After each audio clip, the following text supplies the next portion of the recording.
Grabe nga pala mga kaprabis yung kalat dito. Hindi ko alam kung paano sisimulan yan, pero bago ang lahat yan, tayo po muna ay magpapakain ng ating alagang baboy at napakaingay na mga kaprabis. Ayan. Ito nga pala mga kaprabis ay padpad lang po yung ating binabawag doon sa ating alaga. At yan lang naman po yung pangkaraniwang inaalagaan natin kapag tayo nasa probinsya. Mag-aalaga po sana ako ng ostrich, kaso napag-isip-isip ko wag na lang kasi masyadong mahagal sa pakain.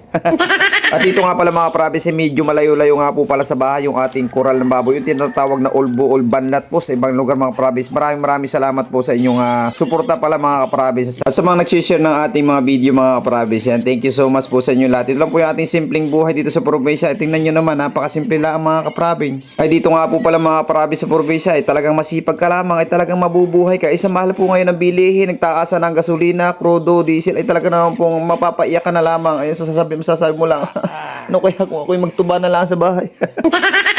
Ay nako, ito nga pala ang kagandahan mga kaprabis kapag nasa probinsya. Eh tingnan nyo naman, napakasimpleng-simple lang talaga. Yung ating kulungan ay dampal-dampal lang na pinagpawarsuhan. Yung ating pinutol na nyog, dini po sa may tabi ng bahay. Tingnan nyo man, ang ganda ng ngiti ko dyan, pero talagang napakabaho na ng amoy.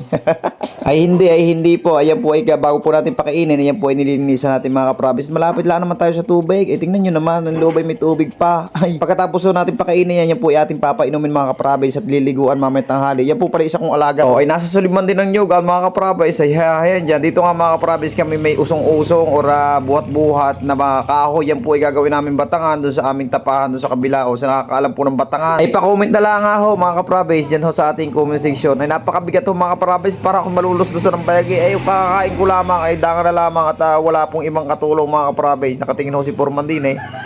Kaya huwag kang pasalasala ay talaga naman pag nagkamali kay ipit ang iyong paa. O ay siya mga kaprabis, kinakabos sa dulo ng video nating aray ay maraming salamat po sa inyo. God bless po sa ating lahat and goodbye.